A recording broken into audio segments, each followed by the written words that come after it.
If you've ever replayed a conversation in your head hours after it ended, not because something went wrong, but just because something felt slightly off, you already know what this is about. Most people move through their day taking things at face value. They hear something, they respond, they move on. But some people can't do that. Not because they're anxious, not because they're insecure, but because their mind is always running something quietly in the background, observing, cross-referencing, connecting dots that nobody else even noticed were there. That's not overthinking. That's an analytical mind doing exactly what it was built to do. One of the first signs is that they ask why before they ask what.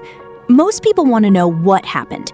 The analytical mind wants to know why it happened, what caused it, what the logic was underneath it, whether there's a pattern here or just an exception. It's not that they're difficult or slow to accept things. It's that their brain genuinely doesn't feel settled until the reasoning makes sense. You'll see this in small moments. Someone tells them a new rule, a new plan, a new idea, and instead of just nodding, they go quiet for a second. They're not being dismissive, they're processing. They're looking for the structure behind the surface. And sometimes that frustrates people around them, because most people experience silence as resistance. But for the analytical mind, silence is just where thinking happens. Another thing you'll notice is that they're unusually good at spotting inconsistencies. Not in a judgmental way, they're not looking for flaws, but when something doesn't add up, when someone's words don't match their behavior, or when a story shifts slightly between two tellings, the analytical mind catches it automatically. It's almost involuntary, like a background process that's always running. This can be both a gift and a burden, because when you notice everything, you can't pretend not to notice. You sit in conversations knowing something doesn't quite fit, but not always knowing what to do with that information. So you hold it, you file it away, and you watch for more data before drawing any conclusion. That's not paranoia, that's pattern recognition. It's how the analytical mind protects itself from being wrong, by waiting until the evidence is clear enough to trust. But here's where it gets interesting. Most people assume that analytical thinkers are cold, detached, that they process information instead of feeling it. But that's not quite right. The reality is that many highly analytical people feel things very deeply. They just don't express it in real time. They process emotions the same way they process everything else, quietly, internally, after the fact. They'll leave a difficult conversation completely composed, and then 3 hours later, alone, in the car, in the shower, they'll feel the full weight of it. It's not that they don't have emotions. It's that their mind needs to understand the emotion before it can fully feel it.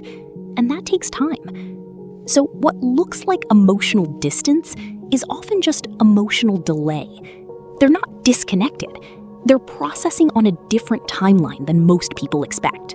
There's also this specific quality that analytical minds tend to share. They're deeply uncomfortable with vague answers. Tell them, it'll work out, and watch their face. They're not reassured, because it'll work out isn't information. It's a feeling dressed up as a sentence, and feelings, on their own, aren't enough to satisfy a mind that needs a reason, a mechanism, a logical path from here to there.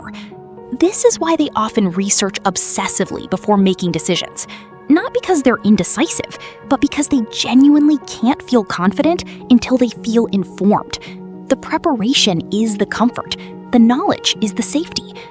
Other people might call this overthinking, but from the inside, it doesn't feel like overthinking. It feels like the bare minimum of due diligence.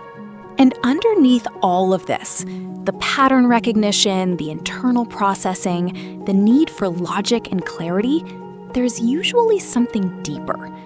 A strong analytical mind often developed because at some point, the world around them didn't make consistent sense. So the mind learned to make sense of things on its own. It became the interpreter, the auditor, the one who checks the math before trusting the result. It's not random. It was adaptive. In an environment where things shifted unexpectedly, where people said one thing and meant another, building a sharp, observant, pattern-reading mind was how they stayed grounded. That's not a flaw. That's intelligence shaped by experience. So if you've always been the person who thinks a little longer, questions a little deeper, and feels most at peace when things finally make logical sense, that's not a quirk. That's a cognitive style, a way of moving through the world that's more precise, more layered, more careful than most. Once you see the pattern, you can't unsee it. And that awareness alone, knowing why your mind works the way it does, changes how you hold it. It was never overthinking. It was always just how you think.